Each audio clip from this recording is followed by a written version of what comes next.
Hello students, मैं BP Singh आज आपके लिए गॉस थ्योरम, डिवर्जेंस है और स्टोक्स थ्योरम और ग्रीन थ्योरम, इन तीनों थ्योरमों के लेक्चर क्रम से लेके आ रहा हूं। तो आज मैं फर्स्ट लेक्चर लेके आ रहा हूं Gauss divergence theorem.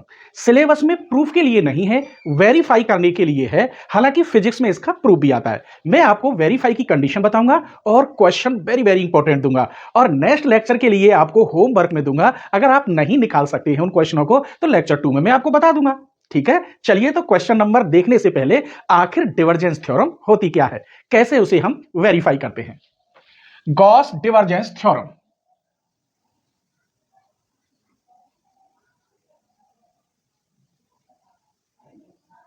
Divergence theorem क्या होता है? यहां एक इंटीग्रल या डबल भी होता है और F dot N D S, ये यूनिट वेक्टर होता है और ये आपका वेक्टर होता है। यदि ये बराबर आ जाए किसके? इसके डिवर एफ डीवी के, हम इन दोनों को बराबर प्रूफ कर दें तो इसे कहते हैं गॉस थ्योरम। ये जो वेरीफाई अगर सॉल्व करा रहा है वो, तो ये दे रखा होगा क्वेश्चन में एफ, ऐसे कंपेयर करेंगे, एफ दे रखा होगा, डीएस हम क्वेश्चन के अकॉर्डिंग बताएंगे आपको। और लिमिट अगर एक्स वाई जेड में दे रखी है तो ये ट्रिपल इंटीग्रल में बदल जाता है। देखिए, इसे हम ऐसे भी लिख सकते हैं मेरे बच्चों, triple integration div f d z d y d x. अब डिवर एफ निकालने से पहले एफ अवश्य दे रखा होगा। एफ कैसी कंडीशन में दे रखा होगा? एफ वेक्टर आपको दे रखा होगा, मान लीजिए f1i plus f2j plus f3k। अब इसका मुझे डिवर एफ निकालना है, तो इसका डिवर एफ निकालने का मतलब है आई वाले का एक्स के रेस्पेक्ट ऐसे del f one upon del x, plus j वाले का वाई के respect del f two upon del y, plus k का जेड के respect del f three upon del z. ऐसे इसकी वैल्यू हम निकालेंगे हर क्वेश्चन में। क्लियर? और यहां रख देंगे लिमिट, तो क्वेश्चन के अकॉर्डिंग ही बताऊंगा आपको। ठीक है, आइए तो हम क्वेश्चन नंबर 1 लेते हैं। क्वेश्चन 1 में कह रहा है so that S R dot N cap D S equal to 3v, where v is the volume of surface, volume of surface. अब यहां आर वेक्टर दे रखा है और आर ये पोजीशन है, आपको मालूम होना चाहिए। देखिए, वैसे मुझे इसका क्या निकालना है? S R dot N cap D S equal, मुझे निकालना है V div R into DV, ये करना है। जैसे यहां एफ है, एफ की जगह पे मेरे बच्चों यहां आर है। अब तुम सोचोगे यहां तो आर दे नहीं रखा। आर क्या होता है? आर इक्वल होता है मेरे बच्चों एक्स आई प्लस वाई जे प्लस जेड के। आप सबने देखा है ये, तो डिवर आर निकालेंगे आप। डिवर आर इक्वल आई वाले का एक्स के रेस्पेक्ट करेंगे 1, जे वाले का वाई के रेस्पेक्ट करेंगे 1, के वाले का जेड के रेस्पेक्ट करेंगे 1। एक्स का 1 होता है एक्स के रेस्पेक्ट डिफरेंशियल, इसका भी 1 होता है, डी वाई पर डीएस करेंगे 1, और del Z over del X del Z करेंगे तो भी 1। तो इसका आंसर हो गया 3। जैसे यहां किया था ना आई वाले का एक्स के रेस्पेक्ट, तो इसका एक्स के रेस्पेक्ट करेंगे। ये मत कहना आई कहां गया, आई है तभी इसका एक्स के रेस्पेक्ट होगा। और मेरे बच्चों, मैंने डिवर्जेंस, कर्ल, ये सब में डिफाइन करके दिखाया कि ग्रेड एफ हम कैसे निकालते हैं, डिवर एफ हम कैसे निकालते हैं। आपने अगर सारे लेक्चर देखे होंगे तो बस इसकी वैल्यू 3 यहां रख दीजिए। कहां पर? यहां पर। इसका मतलब v 3 dv, dv का इंटीग्रेशन v होता है 3v। यही मेरा प्रूफ है। इसका मतलब S R dot N cap D S equal कितना हुआ? 3v। तो ये क्वेश्चन कैसा लगा मेरे बच्चों? एक कमेंट जरूर किया करो, और तुम कहां से देख रहे हो मेरे बच्चों, मुझे ये भी बताया करो। ठीक है, आगे देखिए। अब क्वेश्चन 2 थोड़ा टिपिकल लेके आ रहा हूं, लेकिन बेस्ट क्वेश्चन है। Question number 2, prove that double integration S R cross N cap, ये वेक्टर है, इंटू डीएस, इसकी वैल्यू 0 होती है। आइए, वैसे तो ये निकलेगा नहीं, बहुत टफ पड़ जाएगा, लेकिन एक प्रॉपर्टी द्वारा हम इसे सॉल्व करके दिखाएंगे। इस पूरे में आप कांस्टेंट सी की मल्टीप्लाई कर दो। मान लीजिए let C vector V constant, constant vector, तो इसकी मल्टीप्लाई करो, तब यहां सी की multiply S R dot N cap ds, इसे मैं अंदर ले गया तो c dot R cross N cap ds, associative law इसमें लग जाता है। तो एसोसिएटिव लॉ लगा दीजिए मेरे बच्चों, c cross r dot N cap और ds। अब एक बात बताइए, एन मैंने बाहर निकाल लिया इसकी तरह, यहां आपने डिवर आर निकाला है, तो यहां आप क्या निकालेंगे फिर, v डिवर c क्रॉस r और dv। अब डिवर c क्रॉस r को हमने प्रूफ किया है, कर्ल और डिवर में इसका आंसर आता है, आप यहां देखिए। तो इसका जो आंसर आएगा वो ट्रिपल इंटीग्रेशन, या v की जगह पे ट्रिपल लगा दीजिए या v रहने दीजिए, यही रहने दीजिए, सिंगल ही बहुत है, v R dot curl C minus C dot curl R और बाहर डीवी, ये इसका प्रूफ होता है। हमने आपको प्रूफ कराया है। अब हम ये भी जानते हैं मेरे बच्चों, कांस्टेंट वेक्टर का कर्ल 100% जीरो होता है, और यह भी मैंने प्रूफ किया है मेरे बच्चों, curl R equal to zero, यह भी मैंने जीरो प्रूफ किया है। दोनों कांस्टेंट का तो जीरो होता ही है, यह भी मैंने प्रूफ किया है। तो यहां जीरो, ये टोटल क्या होगा, जीरो होगा। किसके अकॉर्डिंग चल रहे थे हम, c dot S R cross N ds equal to क्या आ गया, जीरो। c को जीरो में भेज दीजिए, तो r cross N ds equal to zero, यही आपका प्रूफ है। तो क्लियर हो गया। देखो ये छोटी छोटी बात है। अब तुम्हें यही नहीं पता है कि डिफरेंशियल, ये कर्ल मींस डिफरेंशियल होता है तो कांस्टेंट का जीरो, और curl R del cross position vector R, कई बार मैंने प्रूफ किया इसका मान भी जीरो आता है। तो आप स्क्रीनशॉट ले लीजिए। नेक्स्ट क्वेश्चन बताते हैं। चलिए तो क्वेश्चन नंबर 3 देखते हैं। Evaluate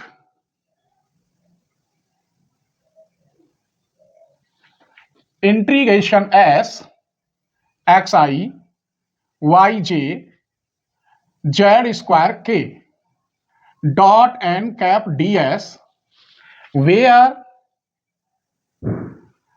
S is the closed surface bounded by the cone x square plus y square equal to z square and the plane z equal 0 and z equal 1। अगर हम देखें तो ये f दे रखा है, क्या दे रखा है, f डॉट एन ds। तो सॉल्यूशन,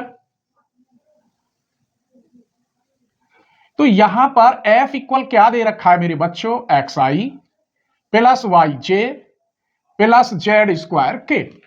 हमको सबसे पहले डिवर f निकालना होगा, इसका x के रेस्पेक्ट, इसका y के रेस्पेक्ट, इसका z के रेस्पेक्ट, ये हम आपको अभी बता चुके हैं।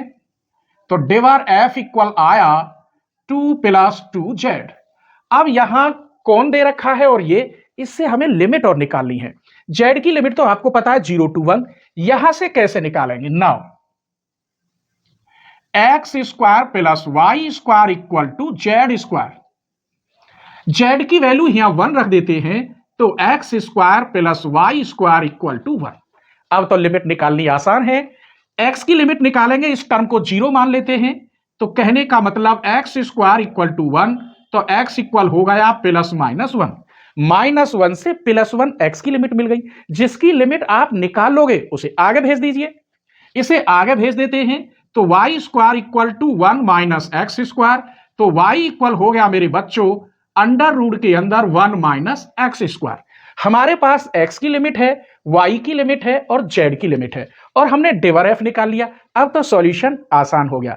एक बात बताइए बच्चों, सभी यूट्यूबर 20 से 30% देते हैं और मैं अब 90% दे रहा हूं, 90%। तो आप ही बताइए, क्या मेरा हक नहीं बनता थोड़ी सी फीस लेने के लिए? बनता है कि नहीं? जब मैं आपको पूरा दे रहा हूं, मैं भी आपको ऐसे ही दूं 20 से 30%, मुझे भी कोई जरूरत नहीं है, मेरी तो ऑफलाइन कोचिंग चल रही है। तो तुम में से कुछ स्टूडेंट ऐसे हैं मेरे बच्चों जो ऑफलाइन फीस नहीं दे पाते, क्योंकि ऑफलाइन फीस कम से कम एक सेमेस्टर की 5,000 रुपए है, और यहां मैं एक सेमेस्टर की फीस मात्र 399 रुपए ले रहा हूं। जब आप इतनी फीस नहीं दे सकते तो आगे कंपटीशन कैसे निकालेंगे? हालांकि मैं व्यूअर्स के लिए भी 50% से ज्यादा देता हूं और 50% मेंबरशिप लगाता हूं, क्योंकि वो लोग मुझे फीस देते हैं। हालांकि मेंबर्स की कोई कमी नहीं है, लेकिन मैं चाहता हूं कि ज्यादा से ज्यादा मेंबर बने और सभी के 90% मार्क्स आए, तो मुझे बहुत खुशी होती है।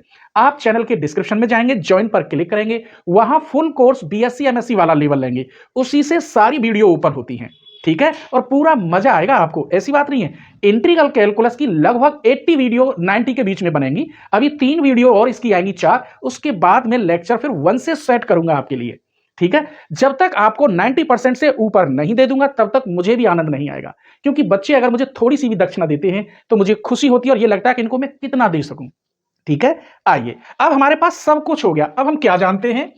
हम ये जानते हैं एस, इसकी जगह पे आपने एफ किया था, f dot N D s. तो ये triple integration div f d z d y और डी एक्स। अब x की लिमिट कितनी होगी? -1 से +1। y की लिमिट -1 माइनस एक्स स्क्वायर से लेकर 1 माइनस एक्स स्क्वायर। z की लिमिट 0 to 1। ये z की लिमिट है, ये x की है और ये y की। अब हमें डिवर f चाहिए। डिवर f मेरे बच्चों 2 + 2z, बाहर dz dy dx।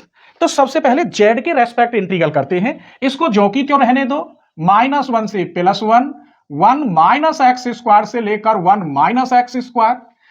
इसका इंटीग्रल हो गया 2z, इसका इंटीग्रल हो गया 2z का z स्क्वायर अपॉन 2।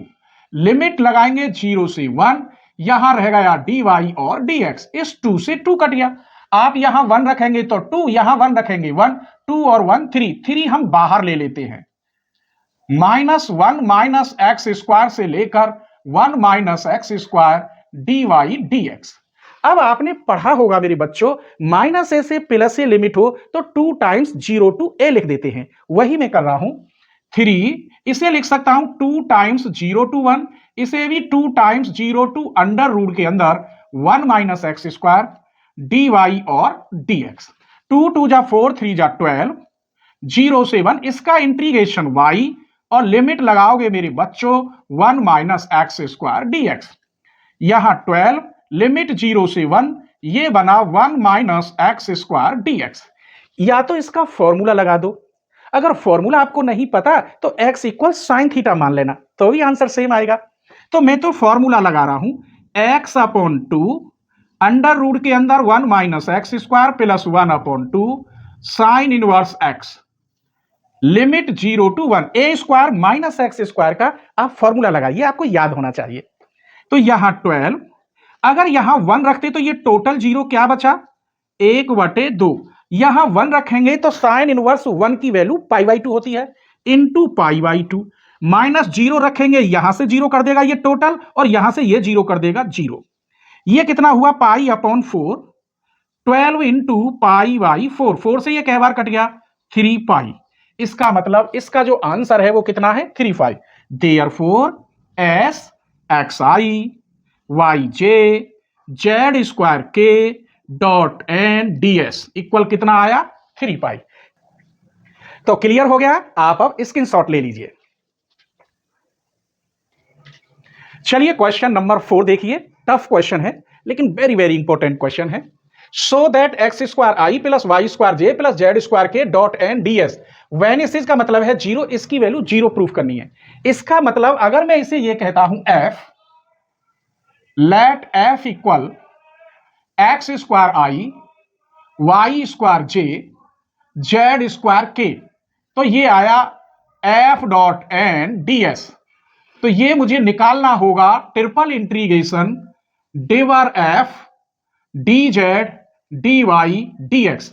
अगर ये वेनिस है तो इसकी वैल्यू मुझे 0 प्रूफ करनी होगी। ये बात क्लियर हो गई होगी।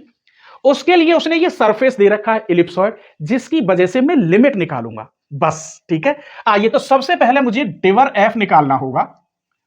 इसका x के रेस्पेक्ट करेंगे तो 2x, इसका y के रेस्पेक्ट 2y, इसका 2z। कहने का मतलब डेल एफ आ गया, डेल लिख दो या डिवर एक ही बात है मेरे बच्चों, 2 common x plus y plus z. अब मुझे लिमिट निकालनी है। अब लिमिट कैसे निकाले?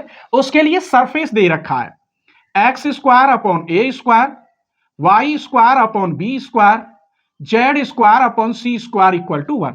अगर x की लिमिट निकालनी है तो अगला 0 हो जाएगा, इसका मतलब x square upon a square equal to 1, तो x इक्वल आएगा प्लस माइनस ए। ये दिखाई ना दे रहा हो तो x इक्वल होगा प्लस माइनस ए। x की लिमिट मिल गई, जिसकी लिमिट निकाल लेते हैं उसे हम आगे भेज देते हैं। तो अब यहां बचेगा y square upon b square plus z square upon c square equal to 1 minus x square upon a square. अब मुझे y की लिमिट निकालनी है तो ये टर्म फिर 0 होगा, तो यहां बचा y square upon b square equal to 1 minus x square upon a square. This implies y equal आया plus minus b upon b केवल, और अंडर रूट के अंदर 1 minus x square upon a square. मेरे बच्चों तुम b को इधर ले जाओगे और अंडर रूट लगाओगे तो b तो क्लियर आ जाएगा, इस पे अंडर रूट चढ़ जाएगा। ठीक है, अब y की निकाल ली, उसे भी आगे भेज दो, तो यहां बचा z square upon c square equal to 1 minus x square upon a square y square upon b square. तो z बराबर हो गया plus minus c under root के अंदर x square upon a square y square upon b square. सारी लिमिटें plus minus में आई हैं। अब हम माइनस ए से प्लस ए करने पर 2 टाइम्स करते थे, लेकिन डिवर एफ यहां ऑड में आ रहा है तो सबका मान 0 होगा, लेकिन एक कायदे से 0 होगा, ऐसे नहीं कि डायरेक्ट 0 कर देंगे। देखिए नाउ अब मुझे यहां x की लिमिट ये लेके चल रहा हूं, तो x की लिमिट माइनस ए से प्लस ए, y की लिमिट में ऐसे रख रहा हूं और z की लिमिट ऐसे। अब आप समझना, z की वैल्यू ये रहेगी, ऊपर z बचेगा तो ये और नीचे बचेगा तो माइनस। क्लियर? डिवर एफ कितना है 2 मैंने यहां ले लिया, x plus y plus z d z d y d x. ऐसे अगर लिमिट को रखूंगा तो बहुत जगह चाहिए। क्लियर? ऐसे ही आप पेपर में कर सकते हैं। ठीक है, करना ही ऐसे। अब यहां तो 2 हमारा है ही, माइनस ए से प्लस ए माइनस वाई से प्लस वाई, यहां 2 टाइम्स करूं 0 टू जेड, तो ये तो हमारा कांस्टेंट है, इससे तो कोई मतलब ही नहीं, और ये ऑड पावर है तो क्या हो जाएगा 0 d z d y d x. मेरे बच्चों मैं जेड के रेस्पेक्ट इंटीग्रल करूंगा केवल, तो माइनस ए से प्लस ए 2 टाइम्स करने पर जिसकी ऑड पावर होती है वो 0 हो जाता है, और ये कांस्टेंट है। तो अब सिर्फ ये बचा, जेड का इसका इंटीग्रेशन करें और लिमिट लगाएं जेड में, जेड तो जेड ही आएगा केवल। आएगा कि नहीं आएगा मेरे बच्चों? देखिए 2 इधर आके 4 हो गया, लिमिट माइनस ए से प्लस ए माइनस वाई से प्लस वाई, ये हमारा एक्स प्लस वाई अलग रहा कांस्टेंट, और इस डी जेड का हो गया जेड, और जेड की जगह पे आप वैल्यू क्या रखोगे सी अंडर रूट के अंदर x square upon a square minus y square upon v square d y d x. यहां तक ये ब्रैकेट लगा दो और चाहो तो ऐसे, कोई परेशानी नहीं। मैंने जेड इंटीग्रेशन पे यहां जेड था भाई, जेड ही आएगा क्योंकि लिमिट जेड में, तो जेड का जेड ही रहा, और जेड की जगह पर ये वैल्यू रखोगे पॉजिटिव क्योंकि पॉजिटिव जेड है। ये आ गया। अब मुझे वाई के रेस्पेक्ट करना है, तो यहां मैंने क्या देखा कि ये वाई की पावर तो ऑड है ये वाली, तो ये टर्म तो 0 हो जाएगा, ये बचेगा और ये बचेगा कांस्टेंट। क्लियर? देखिए ये 4 हो गया, माइनस ए से प्लस ए, इसे मैं 2 टाइम्स कर रहा हूं 0 टू वाई, ये तो 0 हो गया, यहां x बचा प्लस 0 c, और ब्रैकेट में अंडर रूट के अंदर x square upon a square y square upon b square d y d x. अब यहां इंटीग्रल नहीं होगा इसकी तरह, यहां तो करना पड़ेगा क्योंकि ये भीतर है, तो लिमिट लगा लो, इस c को तो बाहर ले लो, तो 4 दूनी 8 c, लिमिट माइनस ए से प्लस ए। अब y की लिमिट क्या है मेरे बच्चों? ये रही पॉजिटिव, b अंडर रूट के अंदर x square upon a square, यहां x बचा ये वाला, और अंडर रूट में बचा x square upon a square y square upon b square d y d x. अब इसे कैसे सॉल्व करें? यहां आपको एक ट्रिक लगानी होगी, वैसे तो इम्पॉसिबल है क्योंकि लिमिट ही उल्टी सीधी है। आइए मैं बताता हूं। इस वाले को मान लीजिए let 1 minus x square upon a square equal to a square मान लीजिए, तो देखिए यहां क्या होगा 8c माइनस ए से plus a 0 to b into capital a हो जाएगा, यहां अंडर रूट लगाएंगे तो ए, यहां x, इस पूरे टर्म की जगह पे आप रखेंगे a square minus y square upon b square d y d x. अब तक कोई परेशानी नहीं हुई होगी। सॉल्यूशन करने का सिंपल तरीका है मेरे बच्चों, इस b को बाहर ले लो तो 8c माइनस ए से प्लस ए 0 टू बी ए, इस b को बाहर लेंगे तो ये ऐसे आ जाएगी। यहां बचेगा ए बी का whole square minus y square d y और डी एक्स। यहां जो अभी फॉर्मूला मैंने बताया था वही तो बन गया, इसे ए स्क्वायर माइनस वाई स्क्वायर खोल दीजिए तो ये b तो इधर आ जाएगा 8c upon B minus a से प्लस ए, ये हमारा कांस्टेंट है मेरे बच्चों, ये वाला टर्म, ये b तो मैंने बाहर ले लिया था, चलो यहीं रहने दो, ये तो हमारा कांस्टेंट है। अब इसका इंटीग्रेशन हुआ y अपॉन 2 ए बी का whole square minus y square plus a b upon 2 sine inverse y upon a b, limit 0 से ए बी और यहां रह गया dx 0 से ए बी। अब 8c माइनस ए से प्लस ए, ये तो मेरा कांस्टेंट था, ये मैंने यहीं रखा, यहां नहीं लिया था। आप यहां रखोगे ए बी का वर्ग, ए बी का टोटल 0, ये बचा मेरे बच्चों ए बी अपॉन 2। यहां ए स्क्वायर बी स्क्वायर आता है, ये गड़बड़ कर देते हैं अभी, इसका वर्ग आता है ए स्क्वायर अपॉन 2 आता है। यहां ए बी रखोगे, ए बी से ए बी कट जाएगा, साइन इनवर्स 1 और साइन इनवर्स 1 की वैल्यू पाई बाई 2। अगर 0 रखते तो ये y 0 कर देता और यहां 0 टोटल 0, यही आंसर है dx। अब इसमें से क्या क्या बाहर आ रहा है वो ले लीजिए।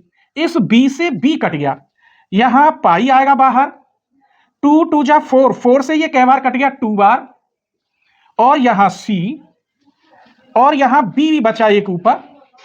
अब आया ये माइनस ए से प्लस ए, यहां बचा x और a स्क्वायर dx। देखिए कैपिटल ए स्क्वायर एक्स और डी एक्स बचा, मैंने ये 2 दूनी 4 से 2 बार कट गया, सी आ गया, बी ये बचा था आ गया, पाई सब कुछ सही है। अब ए स्क्वायर की वैल्यू रख दीजिए तो यहां आंसर बना ये 2 पाई बी सी और माइनस ए से प्लस ए एक्स, ए स्क्वायर का मान ये रहा 1 minus x square upon a square D x.